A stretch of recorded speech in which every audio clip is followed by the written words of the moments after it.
ओम शांति। किसने शेड्यूल बनाया था कल 5 घंटे का? हाथ खड़ा करो। ठीक है। आधों का अभी भी नहीं बना? कब बनेगा? घर जाके? हाँ जी, आप फर्स्ट टाइम आए हैं? फर्स्ट टाइम आए हैं, ठीक है। अब जब मेरी बात नहीं मानी तो हमने फिर अमृत वेले बाबा को कहा, तो बाबा ने आज मुरली में कहा, क्या कहा? 8 घंटा योग करना है। पहले 5 में मान जाते तो हाँ, अच्छा, कितना किया? जब भी आप अपने जीवन में आते हो तो कहते हैं ना, रोटी कपड़ा और मकान चाहिए।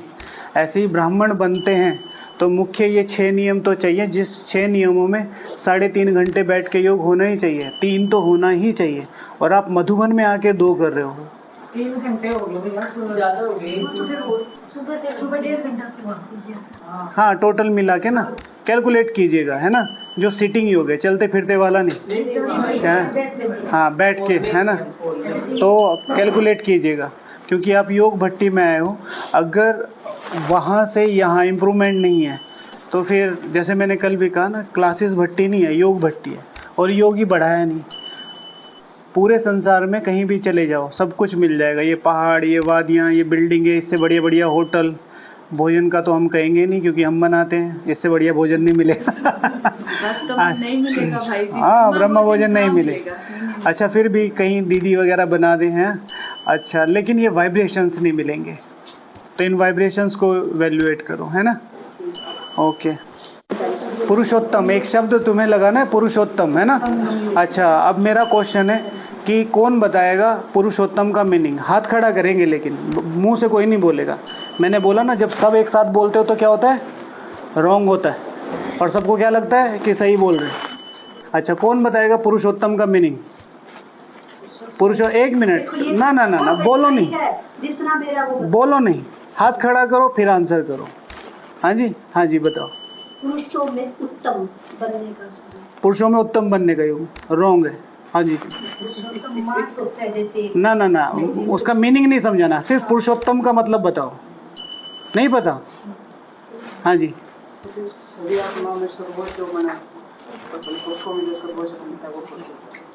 पुरुषोत्तम का मतलब क्या होता है? लक्ष्मी श्री नारायण ही पुरुषों में उत्तम। वो तो समझ गए। पुरुषोत्तम का मतलब क्या होता है? सबसे उत्तम। सबसे उत्तम का मतलब क्या होता है? देवताएं उत्तम हैं, मनुष्य उत्तम है, या सर्वोच्च देवताएं उत्तम है? सर्वोत्तम का मतलब बताओ। पुरुषोत्तम नहीं पता? पुरुषोत्तम का मतलब होता है, जैसे माता जी ने कहा ना, उत्तम से उत्तम। पुरुषोत्तम का मतलब होगा पुरुषों में सबसे उत्तम, अर्थात सिर्फ और सिर्फ, ठीक है ना। हमारा लक्ष्य है श्री लक्ष्मी श्री नारायण। पुरुषोत्तम का मतलब होता है पुरुषों में सबसे उत्तम। पुरुषों में सबसे उत्तम तो देवता है भाई। नई राजधानी में आए हैं, 2500 साल राज कर रहे हैं, संपूर्ण सतो प्रधान पावन प्रकृति है, तो उन्होंने मेहनत तो की है, लेकिन उनमें भी सबसे उत्तम कौन है? श्री लक्ष्मी श्री नारायण, नॉट लक्ष्मी नारायण, ठीक है। जैसे कल भी बताया ना, बिना लक्ष्य के मत बात किया करो, नहीं तो वो मन क्या है, मन की अवस्था क्या है, आप हंसी में बोलो या सीरियस होके बोलो या ऐसे ही बोल दो, मन की एक कंडीशन है। जो भी आप कह रहे हो वो समझ रहा है, और वो ये नहीं समझ रहा ये मजाक में कह रहे हैं क्या। जैसे ही आप लक्ष्मी नारायण, तो मन को ये पता है यहाँ तो कितने सारे लक्ष्मी नारायण हैं, लेकिन मन को यही पता है कि श्री लक्ष्मी श्री नारायण एक ही है। तो उसको स्पेसिफाई करने में बहुत आसानी रहेगी, तो इसलिए अपना लक्ष्य जरूर लिखें और लक्ष्य के साथ ही बोलें। तो सबको समझ में आया पुरुषोत्तम का मतलब? पहली बार किस किस को समझ में आया? हाथ खड़ा करो। पहली बार पुरुषोत्तम का मतलब किसको समझ में आया? द्वापर युग वाला हाथ नहीं खड़ा करना है, ये वाला मुरली में बाबा ने बोला है ना, आधा हाथ द्वापर युग का होता है, और सत्ययुगी सूर्यवंशी राजधानी वाला हाथ ये होता है ना। ठीक है, ओके, चलो, कुछ तो समझ में आया। अच्छा, विडम्बना देख रहे हो आप? पता है क्यों नहीं बढ़ा, फिर भी नहीं किया। और ये इनकी नहीं, सभी ब्राह्मणों की कहानी है। Schedule is must. जिसने शेड्यूल बनाया उसका हुआ है, आगे बढ़ा है। हमने 7 का बनाया भाई जी, सुबह बाबा ने 8 बोल दिया। हाँ, तो फिर क्या करें, खाना लक्ष्य रखा। बढ़िया है। क्लास भी छोड़ी तब ठीक है। कहीं जाके अपने लक्ष्य को अचीव कर उसको क्लास छोड़ना नहीं कहेंगे, ठीक है ना। अगर आप 10 रुपए की जगह 100 रुपए की कहीं कमाई करके आ रहे तो आप ये नहीं कहेंगे कि मैंने 10 रुपए मिस कर दिए, आप 90 रुपए और एक्स्ट्रा कमा के आ रहे हो।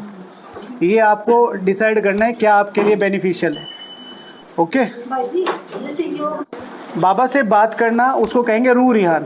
रूह रिहान भी एक प्रकार का योग है, लेकिन सिर्फ रूह रिहान ही करते चले जाना योग नहीं है ना। उसके बाद धीरे धीरे अपने आप को अपग्रेड करना। अच्छा, कितना योग किया बुआ जी? कितना योग किया? सारा दिन योग था। 3:30 बजे से योग। अब दिक्कत यही है ना, अभी कल कहा कि हमारे सारे क्वेश्चन सब ने आपने गलत बता दिए। अब सारा दिन योग में है, आंसर एक भी ठीक नहीं है, क्या मानेंगे? ठीक है, कितनी देर बैठे योग में? योग में कितनी देर बैठे टोटल बताओ, क्योंकि इतना टाइम नहीं होता ना। कितना किया दीदी योग? जितना कराया था उतना, और आपको सोने से पहले और हाँ, जितना कराया तो उतना। ठीक है, तो बाबा जितना दे देगा उतने में संतुष्ट हो जाना फिर, है ना। कि बच्चे त्रेता युग में लास्ट वाली राजधानी तुम ले लो, संतुष्ट हो जाओगे। तो फिर इसमें क्यों संतुष्ट होगे? ठीक है, राजा कभी भी किसी के पीछे नहीं चलता। ठीक है, राजाओं के प्रोटोकॉल्स होते हैं, राजाओं के शेड्यूल नहीं होते। समझते हैं प्रोटोकॉल और शेड्यूल में अंतर?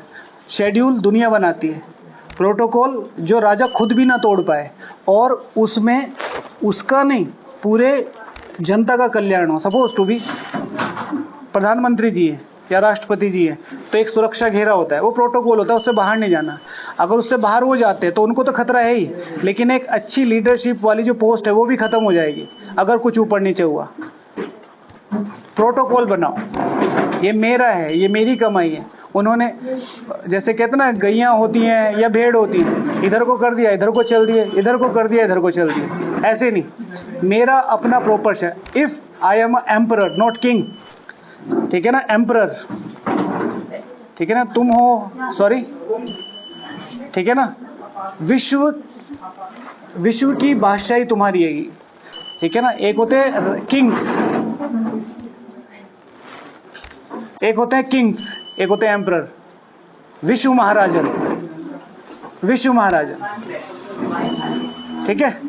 तो विश्व महाराजन अपना शेड्यूल खुद बनाएगा, क्योंकि उसको पूरी दुनिया चलानी है। इसलिए कल से अपना ध्यान रखना है ना, एक दिन और है।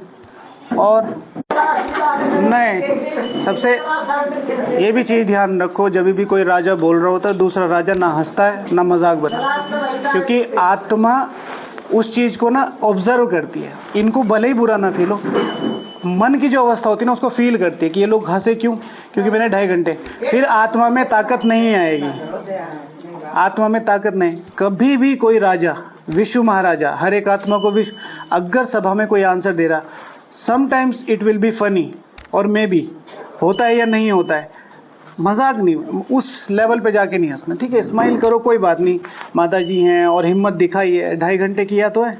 अच्छा, क्या क्या याद है मुरली में से? मेरे ते ना पूछे, तेरे ते बता। हैं? हाँ,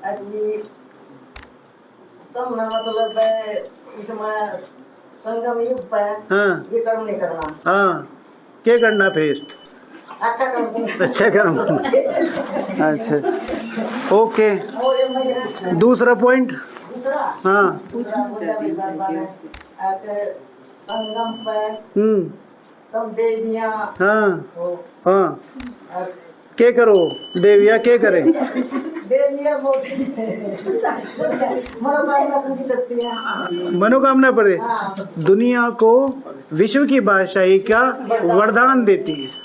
भाई मनोकामना तेरे सुना था, तेरे तो मुरली नहीं दी थी के?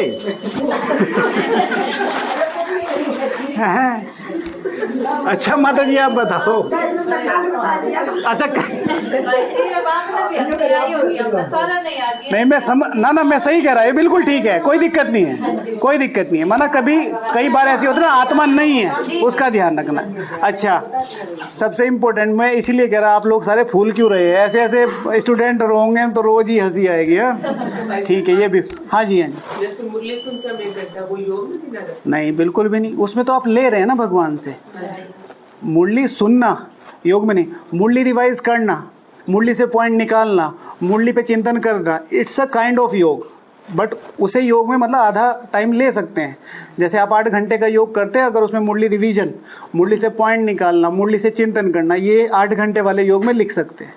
ठीक है, मुरली सुनना योग नहीं है ना। तो योग क्लास कर रहे हैं भैया, ये भी तो योग होगा। माता जी देखो सिंपल सी बात है तो एक प्रकार का योग, मैं आपको बाद में बताऊंगा कैसे, लेकिन इसको ऐड मत करो।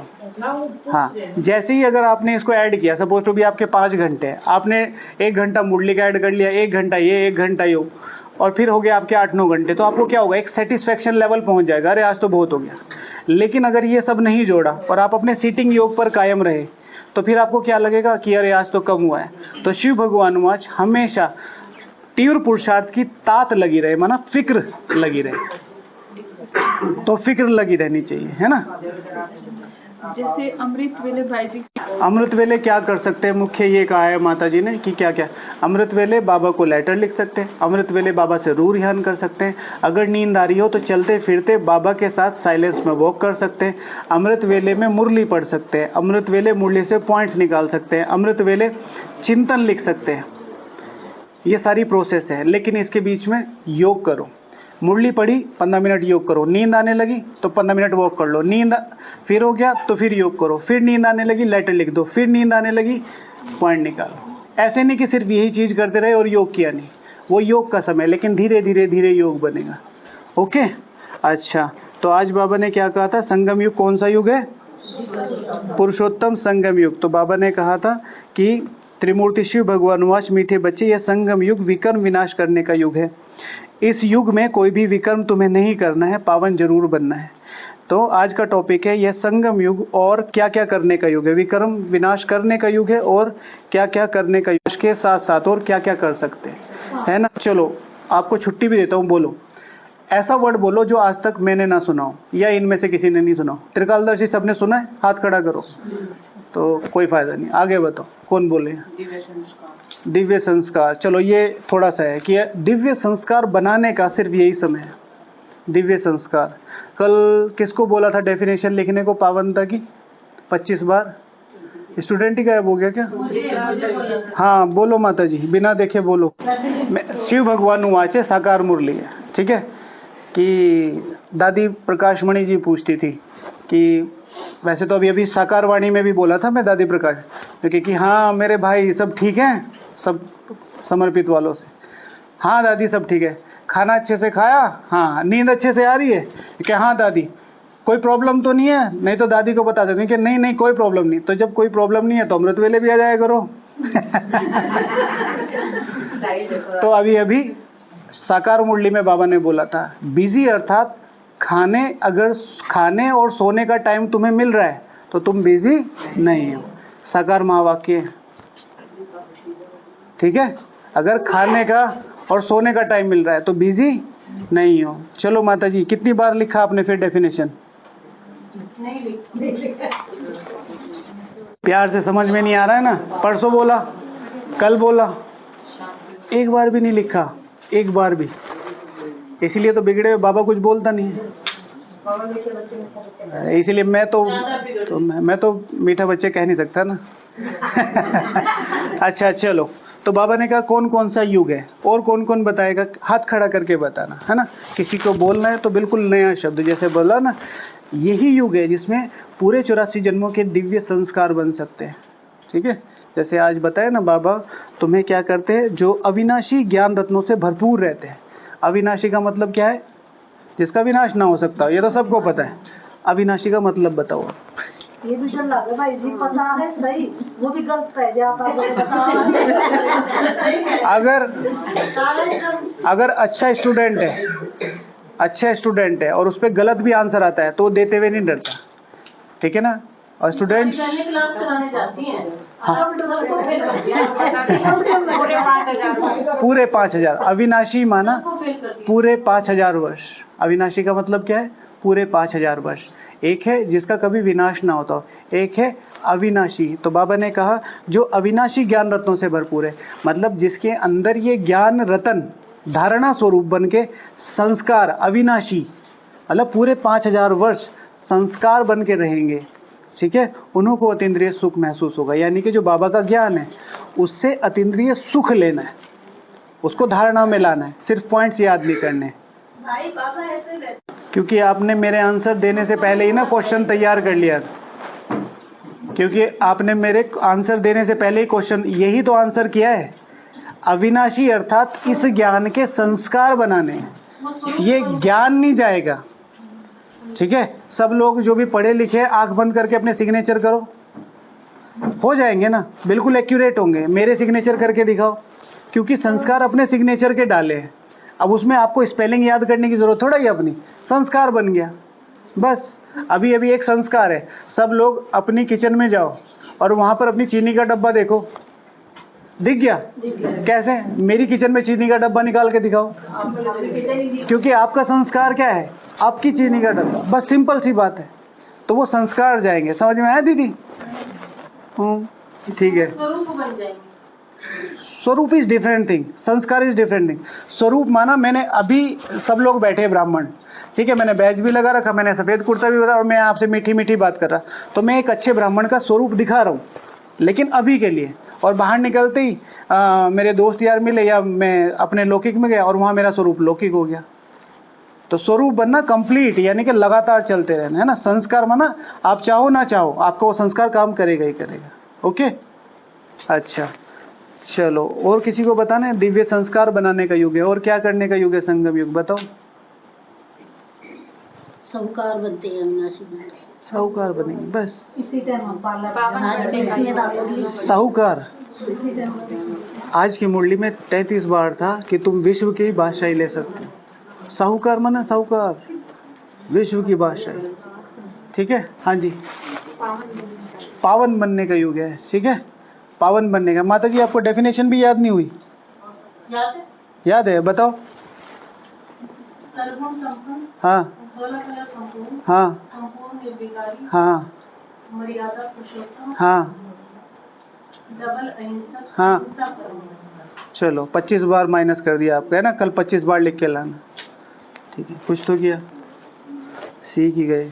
पुराने संस्कारों का संस्कार करने का युग है। पुराने संस्कारों का यही एक समय है जिसमें हम पुराने संस्कारों का संस्कार कर सकते हैं, ठीक है। हमारे यहाँ पर ज्ञान सरोवर में एक भाई है, तो जब भी बाबा मिलन होता है ना, तो मधुबन निवासी आगे बैठता है, तो पीछे घूम के जब बाबा चले जाते हैं तो पूरे परिवार को हाथ जोड़ के सर झुका के नमस्ते करता है।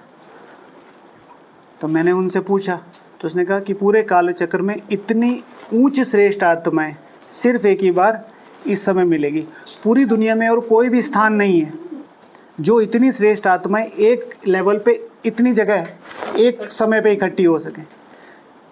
तो श्रेष्ठ परिवार बनाने का समय यही है। इसका मतलब ये नहीं कि हम सबसे बात करें, ये नहीं, मेरी सबके प्रति क्या शुभ भावना है।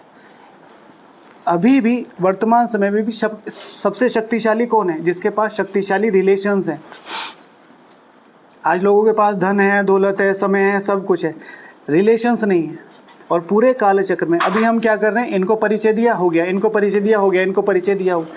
इस समय ज्ञान मार्ग में अपना परिवार बनाने की कोशिश करो। परिवार माना ऐसे नहीं कि ये हमें मिल गई तो मैं इनको बिल्कुल लौकिक माता जी की तरह, जैसे मेरा परिवार होता है, जब इनको जरूरत है, शुभ भावना के योग के समय पे, किसी भी समय पे सेंटर पर जाते हो, सारा मेरा परिवार है। ना किसी की बुराई देखनी है, ना किसी की बुराई वर्णन करनी है, सारा मेरा परिवार है। क्योंकि यही परिवार, जो आप संस्कार यहाँ डालोगे, मुझे ईर्ष्या का संस्कार है इनसे, तो पूरे 84 जन्म ये आत्मा ईर्ष्या बन के मेरे पीछे रहेगी और ये नेचुरल हो जाएगा। इनका पुरुषार्थ भले ही कितना ऊंचा हो, इनके कारण नहीं होगा, वो मेरा अपना ही कारण है। तो इसीलिए बहुत ज़्यादा ध्यान रखो सर्वोच्च देवी परिवार बनाने का, जो पूरे 84 जन्म हमें सपोर्ट करेगा। ये समय है। ओके, कई बार कुछ चीज़ें अप्स एंड डाउन्स हो जाती हैं, हमारे फेवर में नहीं होती, तो भी माफ़ करो। ओके, फिर समय को कमाने का, कभी भी समय कमाया नहीं जाता है। इस समय समय को कमाने का समय है संगम युग, पुरुषोत्तम संगम युग। इस एक जन्म में हम अगले 83 जन्म और शिव भगवान वाच लगभग 3500 साल फिक्स कमा सकते हैं यहाँ बैठे बैठे। तो कितनी ताकत लगा देनी चाहिए। 3500 साल शिव भगवान वाच, तुम्हें बाल टूटने तक का दुख नहीं होगा। जैसे मैं करोड़पति हूँ, बाबा किस एस्पेक्ट में कहते हैं 60 जन्म, जिसमें हमें इतना सा भी दुख नहीं है। भाई मैं करोड़पति आदमी हूँ, तो अगर मेरे पास कोई भिखारी आया तो मैं उसे कितने रुपए दूंगा? 1000 रुपये दे दूंगा। अगर मैं बहुत ज़्यादा करोड़पति हूँ तो लाख रुपए भी दे दूंगा उसकी हालत समझ के। फिर मैं लखपति हूँ तो मेरे पास कोई भिखारी आया तो मैं 10 रुपये दे दूंगा। फिर मैं 1000पति हूँ तो 1 रुपया दे दूंगा। तो मेरे हिसाब से गरीबी डिसाइड होगी, मेरा जो पोजीशन है। अब भगवान क्या है? एवर पावन है, जिसको दुख का पता ही नहीं है। पता इन द सेंस कि वो जानता है कि सुख की दुनिया क्या होती है, तो वो अपने बच्चों का इतना सा भी दुख बहुत बड़ा दुख मानता है। तो वो फिर कहता है द्वापर से दुख शुरू होता है। 60 जन्म तो कुछ भी टच नहीं करेगा हमारे कर्मों अनुसार। तो इसीलिए वो समय कमाने का, शिव भगवान वाच मैं कालों का काल हूँ। तो सब लोग इससे क्या समझते हैं कि मैं मृत्यु की मृत्यु हूँ, मैं समय का समय हूँ।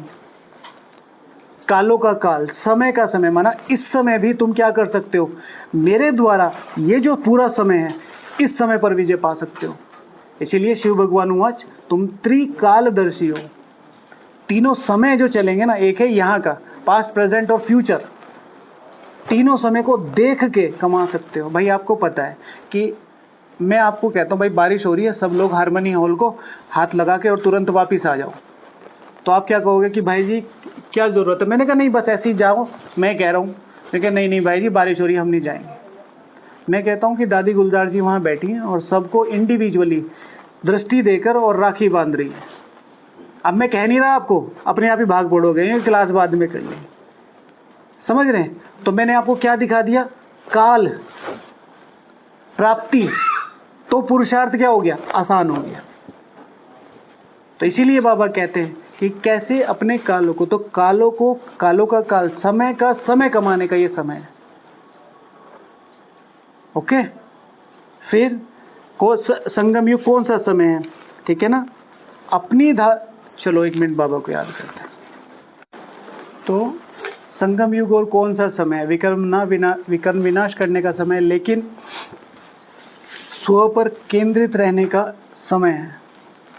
पूरे काल चक्र में यहाँ घूमे वहाँ घूमे, इनको देखा उनको देखा, यहाँ जो यहाँ पर स्व पर केंद्रित रहेगा, पूरे काल चक्र सारी दुनिया उस पर केंद्रित रहेगी। ठीक है? सारे काल चक्र। एग्जाम्पल ब्रह्मा बाबा स्व पर केंद्रित रहे, स्वयं को पावन बनाया, गुप्त रीति से निकल लिए हैं तो अभी, लेकिन पूरे काल चक्र राजाओं के राजा बने। अभी भी किसका केंद्र बने हुए हैं? मुख्य का। जैसे ही बाबा रूम में जाते हैं तो क्या सबसे पहले कौन दिखा? बाप दादा। तो इस समय ये संगम युग स्व पर केंद्रित रहने का युग है। कोई क्या कर रहा है, कोई श्रीमत फॉलो नहीं कर रहा, कोई कुछ नहीं कर रहा, कुछ फर्क नहीं पड़ता। मुझे क्या करना है? आज बाबा ने क्या कहा स्पेशली मुझे बहुत अच्छा लगा। मैंने कहा बाबा इनको कैसे समझाएं? तो बाबा ने आज मुरली में बोला होमवर्क करो। मैंने आज तक ये शब्द नहीं सुना मुरली में, होमवर्क करो। वो लाइन पढ़ के आपकी याद आई तो सुन के मेरी याद आई थी। आपके होमवर्क की याद आई भाई। हाँ, क्योंकि मुरली जो है ना, इसमें सब कुछ है। मैं सबको कहता हूँ आप मेरी बात मत मानो, आप 1 महीने तक मुरली पे रहो कि मैं इसके अलावा कुछ करूँगी नहीं। मुझे अपना योग बढ़ाना है, मुझे अपनी धारणाएं बनानी, मुझे अपनी पवित्रता बनानी, मुझे निर्विघ्न बनना है, मुझे अपना ये संकट दूर करना है, तन का, मन का, धन का, जन का, कुछ भी है। 1 महीने मुरली पे रहूँगी और करके देखो। आप जितने साल से भी ज्ञान में हैं, सपोज तो भी आप 2-3 हज़ार साल से ज्ञान में हैं, तो 2-3 हज़ार साल एक तरफ और आप इधर, ये 1 महीना एक तरफ करके देखो। मुरली जीने की चीज़ है, मुरली समझने की चीज़ है, मुरली सुनने की नहीं है। सुन के तो बस उस समय मज़ा आया। फिर बाबा खुद कहते हैं, शिव भगवान वाच, सीढ़ियों से उतरते ही गायब। लेकिन आज आपने वो चीज़ बाबा की झुठला दी। क्यों? क्योंकि आपको यहाँ आना था तो पॉइंट्स तो याद होंगे ही 2-4, है ना। और कुछ नहीं तो ये तो खतरा बना हुआ ही होगा, कहीं गलती से हमारी तरफ घूम गई सीढ़ी तो सुई तो फिर खतरा हो जाएगा। तो जब एक पीछे अटेंशन रहता है तो चीज़ें करने में ईजी हो जाती है। ठीक है, सूरज भाई जी हमेशा कहते थे कि भगवान के बंधन में नहीं आना चाहती आत्माएं, तो तुम्हारे बंधन में कैसे आएंगी। तो फिर स्वयं के लिए स्वयं ही बंधन बनाओ, और स्वयं के लिए स्वयं बंधन कौन बनाता है? सिर्फ राजा। प्रधानमंत्री जी अपना वो जो सुरक्षा घेरा है उसको तोड़ के कहीं भी जा सकते हैं, वो कह सकते हैं, जाते नहीं हैं। क्यों? उनको पता है कि अगर मैं तोड़ूंगा तो कल को मुझे और इस पूरे जो भारत है इस पर खतरा आ जाएगा। एंड सो ऑन, जो भी मंत्री, जो भी वीआईपी है, प्रोटोकॉल, शेड्यूल अधिकारियों का होता है, प्रजा का कोई शेड्यूल नहीं होता। अपने को खुद कैटेगराइज करा करो। जो प्रजा होती है उसका कोई शेड्यूल थोड़ा ही होता है। सुबह को मजदूर उठते हैं, अपना खाना लेके चौराहे पे खड़े हो जाते हैं, कमाई हुई तो चले गए, नहीं तो सारा दिन उधर ही खा पी के इधर घर आ जाते हैं। हमारा कोई शेड्यूल ही नहीं है, मुझे कितने घंटे योग करना है। इधर किसी ने पकड़ लिया, किसी ने पकड़ के मुरली सुना दी, सुन ली, इधर किसी ने पकड़ के क्लास करा दी, कर ली, किसी ने पकड़ के नुमा शाम करा दिया, नहीं तो अपना कोई शेड्यूल नहीं है। ईश्वरीय मजदूरों की जिंदगी है। अधिकारी 9 से 5, मुझे तो इतना करना ही है। अगर अधिकारियों में भी आना है, अच्छा साहूकार, इतना तो करना ही है। अब मैं ये नहीं कहता उसे 4, 5, 6 घंटे बनाओ, एटलीस्ट 3 तक रखो। वर्तमान समय के हिसाब से 3 घंटे तक रखो। इसे कहते हैं अधिकारी। और राजा हर समय जैसे ही टाइम मिलेगा, जहाँ भी टाइम मिलेगा, जितना भी टाइम मिलेगा, वो योग में जाएगा, वो मुरली में जाएगा, वो साइलेंस में जाएगा, वो शुभ भावनाएं देने में जाएगा। प्रधानमंत्री जी कभी कहते हैं भाई 5 बज गए मैं नहीं हवाई जहाज में चढ़ूंगा, मेरी छुट्टी हो गई? कहते हैं? क्योंकि राजा का कोई शेड्यूल नहीं, और राजा का प्रोटोकॉल होता है। राजा हर टाइम ऑन ड्यूटी है। ठीक है, तो स्व पर केंद्रित रहने का युग है। फिर 84 जन्मों की कमाई सिर्फ एक जन्म में करने का युग है, ये तो आपको पता ही है। फिर भगवान का साथ देने का युग है। पूरे काल चक्र में हम भगवान को रोते रहे, आ जाओ आ जाओ। इस समय भगवान विद हार्ट, विद फीलिंग्स कह रहा है कि मेरा साथ दो। जगदीश भाई जी अपनी क्लासेस में कहते थे कि जिस भी प्रकार से, तन से, मन से, धन से, जो भी प्रकार से, ये पढ़ाई सारी पढ़ाइयों का सार है। तो हर प्रकार की बुद्धि आपकी तीक्ष्ण रहेगी पूरे 84 जन्म, ऑन द बेसिस ऑफ जितना शक्तिशाली आप यहाँ भगवान पर, जैसे बाबा ने कहा ना, भगवान का जितना शक्तिशाली यहाँ भगवान का साथ दिया। और भगवान का साथ देने का बहुत सिंपल, जो आपको सारी लाइनें तो आपको पता है, सेवा करना, तन से मन। साथ देने का एक ही तरीका है, स्वयं का साथ देना, स्वयं को अपलिफ्ट करना, स्वयं को योग युक्त बनाना, स्वयं को धारणा युक्त बनाना, स्वयं को साइलेंस रखना। हम क्या समझते हैं, हमने सेवा नहीं की तो हमारा पुण्य जमा नहीं होगा, हमने ज्ञानामृत नहीं बांटी तो हमारा पुण्य जमा नहीं होगा, हम प्रदर्शनी में नहीं गए। जरूरी है, दीदी डायरेक्शन देती है, जरूरी है, ये भगवान की मदद है, लेकिन सबसे ज़्यादा जरूरी है स्व पर केंद्रित रहना।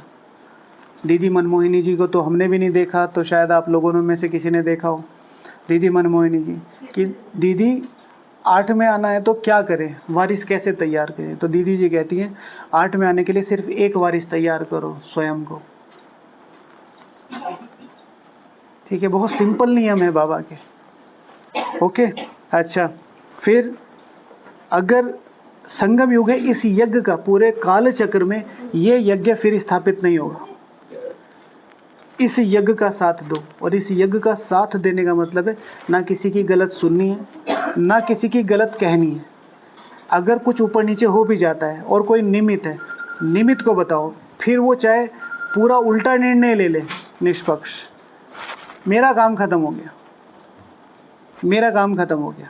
किचन में आदरणीय सूरज भाई जी ने मुझे एक बात कह रखी है, अमित, इंचार्ज ने कहा मिट्टी डालो तो मिट्टी डालो। अगर पूरी दाल बन जाए और इंचार्ज ने कहा मिट्टी डाल दो, तो सोचना नहीं कि क्यों कह रहे हो, ये डाल दो। शुरू में ऐसा हुआ था, मुझे 2-3 साल हो गए थे, तो मुझे पता चल गया था भाई हमारे नॉर्थ वाले कम चावल खाते हैं, साउथ वाले 5 के हिसाब से खाते हैं, मिक्स आते हैं तो 3.5-4। तो मैं होता ना शुरू में भावनाएं, अभी भी हैं, तब तो मैंने कहा कि भाई आधा किलो चावल रोज बनेंगे, तो मैंने हिसाब लगा लिया कि 300 किलो का मतलब है 150 किलो, तो मैंने ऐसे ही बचा 150 किलो का मतलब अगर 10 के हिसाब से भी लगाओ तो इतने रुपए बैठ गए, इतने रुपए का पदम गुणा, अरे ये तो मेरी बहुत कमाई होगी। मैंने ऐसे कैलकुलेट, मैं शुरू से ही कैलकुलेट करता हूँ चीज़ों को, तो मैंने कम करना शुरू कर दिया। वो बीच में 2-3 बार खुट गए, मुझे मिली वार्निंग, फिर भी मैंने सोचा कि 1-2 बार तो चलता ही, फिर कर दी। तो मेरी मीटिंग बैठ गई, तो फिर सूरज भाई बैठे, इंचार्ज बैठे, सब लोग कि ये ऐसे चावल कम करता। मैंने अपनी भावना बता दी, तो तब उन्होंने ये सेंटेंस बोला कि इसमें तुम्हें सोचने की ज़रूरत नहीं। इंचार्ज ने कहा मिट्टी डालो तो मिट्टी डालो, और उसके बाद मिट्टी डालो तो डालो, उसके बाद आँख बंद है, दिमाग बंद है। मेरा इंचार्ज कह रहा है, ये मेरा गुरु भाई है, बस बात खत्म। इसीलिए कुछ मत सोचो, और फिर अपने श्रीमत अनुसार अपना पुरुषार्थ, अपना पुरुषार्थ, जैसे वो सेवाओं में है, सेवाओं में उन्होंने निमित्त मेरे स्पिरिचुअल लाइफ का मालिक है, मेरी लाइफ का मालिक नहीं।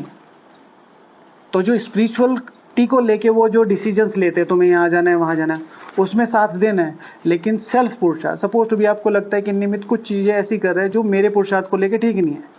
सपोज टू भी कल एक बहुत बड़ा फंक्शन है, ब्रह्मा भोजन है, उसमें मेरा कोई रोल नहीं है, तो अगर 200 लोग आ रहे हैं और मैं ना जाऊं और मैं घर बैठ के योग करूं तो कुछ नहीं जाएगा। तो ऐसे डिसीजंस खुद लेने अपने योग के। ओके, तो अब इस यज्ञ का साथ देने के, और यज्ञ का साथ देने का एकमात्र तरीका फिर से क्या, योग। ठीक है, ये संकल्प कल अभी किया भी होगा जो शुरू से आते, आप लोगों को भी ध्यान देना है। मैं मधुबन को रिफ्रेश करने के लिए आई हूँ, मैं होने के लिए नहीं आई हूँ। जो भी 5 साल से ऊपर है ज्ञान में, शिव बाबा का 1 साल का बच्चा 5 साल के बराबर है, क्योंकि हमारे ऑर्गन्स बड़े हैं, हमारी समझ बड़ी है। तो 5 साल का बच्चा अर्थात 25 साल का बच्चा, 25 साल का बच्चा अर्थात कमाऊ। ठीक है, तो यज्ञ का साथ। फिर इस परिवार की वैल्यू को समझो प्लीज़, ये संगम युग है इस परिवार की वैल्यू समझने का। हम साधारण रूप में दिखाई दे रहे हैं, इसलिए साधारण संकल्प चलते हैं। मैंने कल भी बताया कि सपोज टू बी मैं एक मम्मी हूँ, या मैं घर में पेरेंट हूँ और मैं अपने बच्चे की शादी के लिए जा रहा हूँ।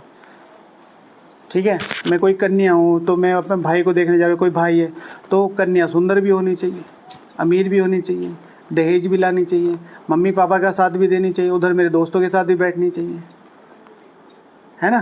तो एक साधारण बुद्धि एक साधारण जन्म के लिए ये सिलेक्शन कर रही है। भगवान एटलीस्ट 2500 साल के लिए संपूर्ण सतोप्रधान सत्ता, संपूर्ण सतोप्रधान प्रजा, संपूर्ण सतोप्रधान प्रकृति के लिए आपको चुना है। तो अपनी वैल्यू और इन आत्माओं की वैल्यू को समझो। ऐसे ही नहीं चुना, हाँ इस वेश में इसीलिए चुना गया है, क्योंकि फिर अगर हमें अभी जो हमारे संस्कार हैं, अगर अभी भी हमें अपनी थोड़ी सी वैल्यू पता चल जाती तो आ जाता है ना। ठीक है ना, ट्रेन में देखा है कई बार कोई थोड़ा गंदा वंदा सा, हाँ हाँ भाई जी बैठ जाओ ऐसे करते हैं। तो वो तो वहाँ की चीज़ है, तो साफ सफाई की, लेकिन अपने को कैटेगराइज तो कर लेते हैं ना। तो बाबा अभी आपको साधारण वेश में रखे हुए हैं, अंत में बहुत अलग लेवल पे जो भी हम इतना सा भी योग लगा रहे हैं ना, एक बहुत बड़ा ड्रास्टिक चेंज कर रहा है। इसलिए इस परिवार को सबसे ज़्यादा ज्ञान, योग, धारणा, सेवा से पहले इस परिवार को हाई वैल्यू दो। जैसे आजकल कुछ लोग कहते हैं ना कि मधुबन में नहीं जाएंगे, वहाँ बहुत भीड़ होती है, यहीं बाबा मिलन करने हैं। ठीक है, आप कौन सा भीड़ का हिस्सा नहीं है, आप आएंगे आप भी भीड़ का हिस्सा है नहीं। विश्व की सर्वश्रेष्ठ आत्माएं सर्वश्रेष्ठ संगम युग पर सर्वश्रेष्ठ मिलन मनाने के लिए आई हैं। कितने हाई वाइब्रेशन होंगे। ठीक है, तो इसलिए, और मैं आपको बार बार कहता हूँ, इस समय संगम युग का सबसे बेस्ट टाइम चल रहा है, ये सबसे बेस्ट। वो जो साकार वाले दिन थे ना, वो जो अव्यक्त वाले दिन थे, वो जो दादियों वाले दिन थे, सारे कलेक्टिवली अब चल रहे हैं। किसी में ताकत हो तो ले लो। ठीक है, ये संगम युग इतना ऊंचा है, ये जो समय चल रहा है। अभी ज़्यादातर लोगों के मुख से सुना होगा, अभी वहाँ क्या है, वीडियो तो चलती है, अरे कुछ नहीं है, वो भट्टी जैसे ये वो ऐसे नहीं। जैसी मेरी भावना ऐसा भगवान की पालना। ठीक है, भक्ति मार्ग में भावना थी, समझ नहीं थी। अभी यहाँ भावना भी है, समझ भी है। पुरुषार्थ को अति तीव्र बनाने का साधन है। ब्राह्मण जीवन की रीढ़ की हड्डी है शेड्यूल, अगर ब्राह्मण जीवन को खड़ा रखना है। लेकिन मेरे पुरुषार्थ की रीढ़ की हड्डी है क्या, भावना। अगर पुरुषार्थ चलाते रहना है तो एक चीज़ ध्यान रखो, मेरी भावनाएं नहीं कम होनी चाहिए, ना सेंटर के प्रति ना ब्राह्मणों के प्रति। वो ब्राह्मण जिसे मैंने कभी बाबा रूम में देखा ही नहीं, वो ब्राह्मण जिसे मैंने कभी अमृत वेला देखा ही नहीं, वो ब्राह्मण जिसको मैंने कभी सही बोलते हुए देखा ही नहीं, चुनी हुई है ना, लेकिन उसका स्वरूप बाबा ने बदला हुआ है। जो भी आत्मा मेरे सामने आ रही है वो किस लिए आ रही है? मेरा योग चेक करने। ठीक है, मैंने इनको कभी अमृत वेला मुरली क्लास कभी नहीं देखा, और ये ब्राह्मण बन के बैठी हैं और ये कभी सही भी नहीं बोलती हैं। तो अब मेरा जैसे ये सामने आई माता जी कि ये तो ऐसी हैं, अगर मेरे अंदर योग की ताकत होती तो मैं इस आत्मा की रियल क्वालिटी देखती ना कि भगवान ने चुना है, तो यानी कि मेरे योग में कमी है, इनमें कमी नहीं। ओके, तो ये और फिर बहुत सारे लिखे थे, लेकिन अभी समय हो गया है। ठीक है, ओम शांति, फिर कल मिलेंगे। आज फिर